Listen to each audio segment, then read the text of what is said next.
Silence does not mean shutting your mouth silence. What is being referred to as silence or nishabd? One cannot do this. One can become this. See if you can articulate the same things that you're saying with half the number of words. Suddenly you will become extremely conscious of everything.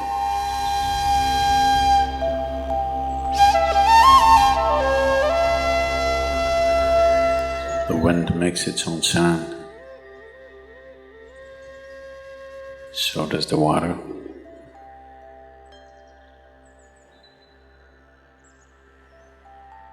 So does the earth. In fact, so does the sky. All the celestial objects are making their own sounds. There are sounds of pain, sounds of pleasure, sounds of misery, sounds of joy. For everything there is a sound. With human life, it's very true. Sounds of life, and there are sounds of death, and there are even sounds of silence. So this complex amalgamation of sounds, different kinds of sounds, creates different intent, different levels of compulsiveness, different levels of bondage, and different possibilities of entanglement.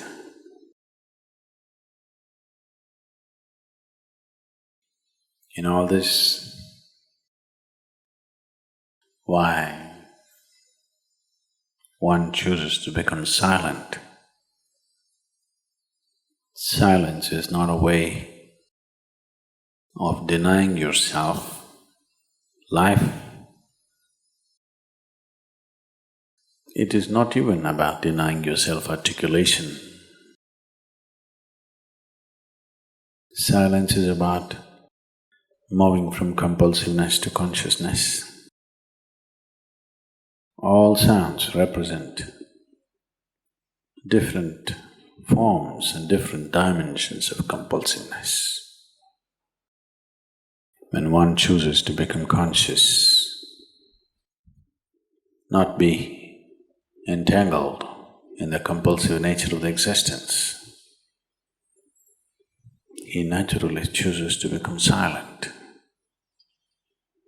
Silence does not mean shutting your mouth silence, plugging your ears silence. You can sing in silence, you can dance in silence, you can even speak in silence, you can even scream in silence. You don't try.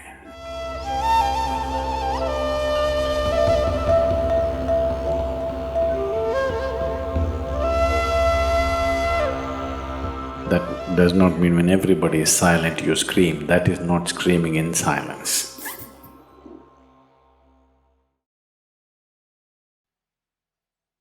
Because sound is of the surface, silence is of the core. It is only the surface which makes the sound. See, now the water is hitting the surface and making the sound. Deep down, there is no sound. That is so with life. On the surface, it is a very complex mesh of sounds, a maze of sounds happening. But at the core, there is no sound. There is no word for no sound in English language. We call it nishabd. That means absence of sound, a total absence of sound. Absence of sound means absence of reverberation. Absence of reverberation means absence of life. Absence of life means absence of creation.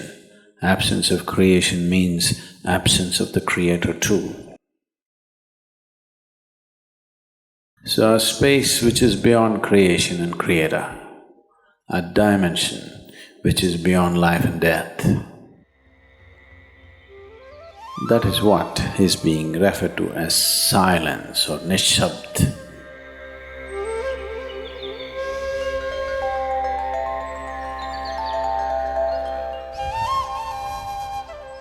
One cannot do this.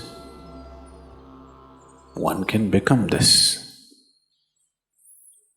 Commonly, there are two words employed to describe this.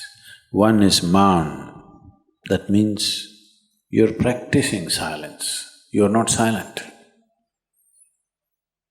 You shut your mouth and you're remaining in maun. This is not nishabd.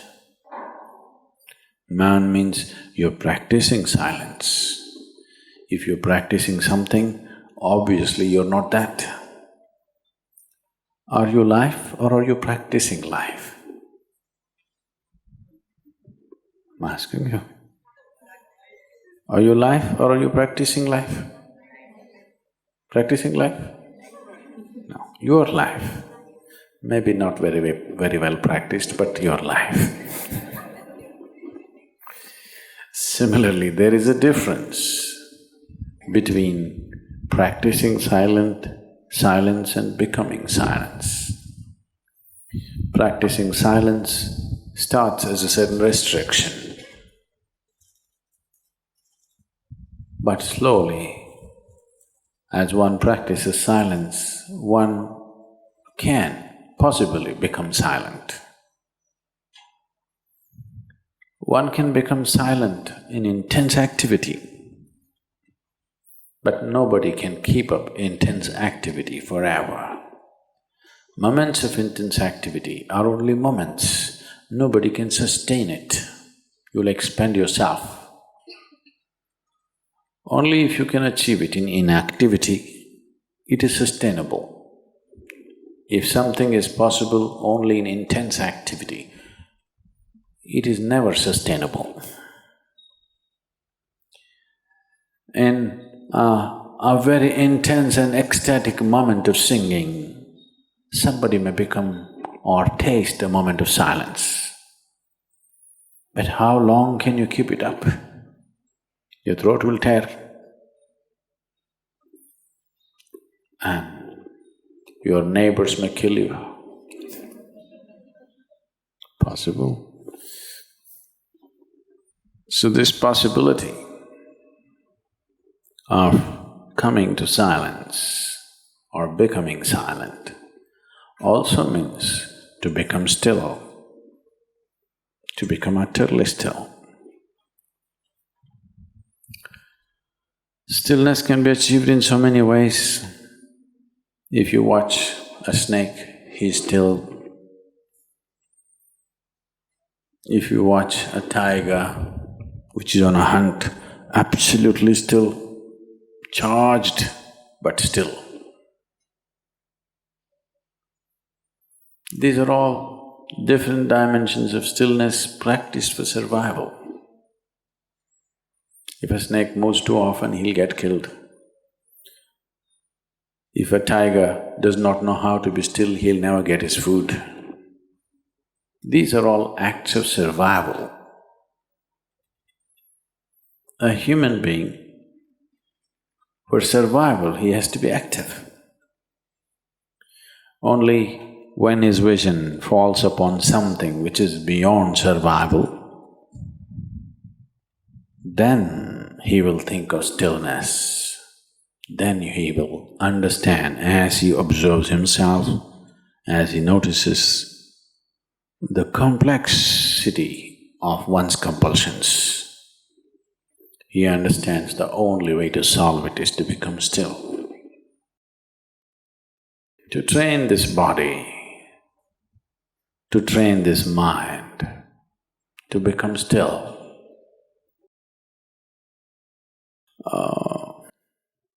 Takes some effort. If one is simply blissed out, he will become still.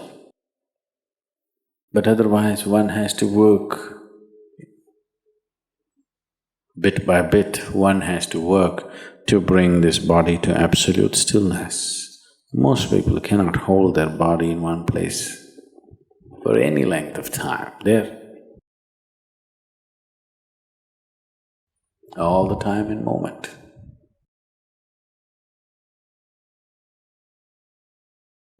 As it is said, a man is ill only because he does not know how to be still. Because in stillness, you're in touch with a dimension way beyond creation. Once one is in touch with that, there is no such thing as illness. If I sit here and the body rots and falls down, still there is no illness, it's just there. Because in fact, when one becomes utterly still, he may not be able to hold on to the body unless he learns the tricks, the mechanism of the body. So why should I become still? Will I lose my body? Anyway, you will lose your body. When the time to lose your body comes, if you want to lose it gracefully, then you must know at least a little bit of stillness. If you want to put your body down like you can put this piece of cloth down, with the same ease, with the same gracefulness, then you need to have some stillness in you. Otherwise, you and your body, you have to be torn apart, which is an ugly thing to do. When you're being torn away from your body, it is an ugly and painful thing to do, unless you can keep it down. There's no grace in life. So if one has to attain to that grace, at least a certain amount of stillness has to enter your life. For this to happen, a certain level of silence has to enter your life. If right now if it is not coming, at least practicing a little bit of mouth. In an hour, if you're speaking 1573 words right now, how many more? How many words do you spit out in a minute? 1573, you're actually doing that many? I thought that's impossible. Okay, I believe you.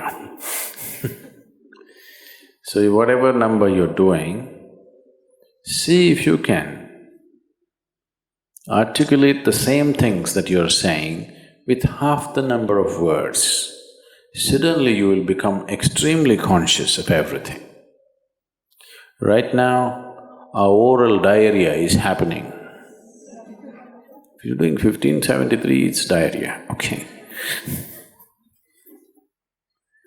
Now, if you have to hold back half the words and still say the same things, now you have to be very conscious, otherwise you cannot say it. Just try this and see. Tomorrow, one day. In an hour, normally what number of words you utter, make it half. Don't curtail your activity, still say the same things. But with half the words, how wonderful the whole world will feel, you know.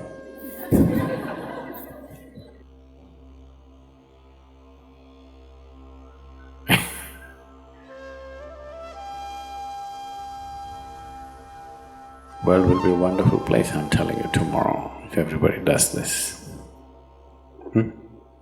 Many marriages will be saved.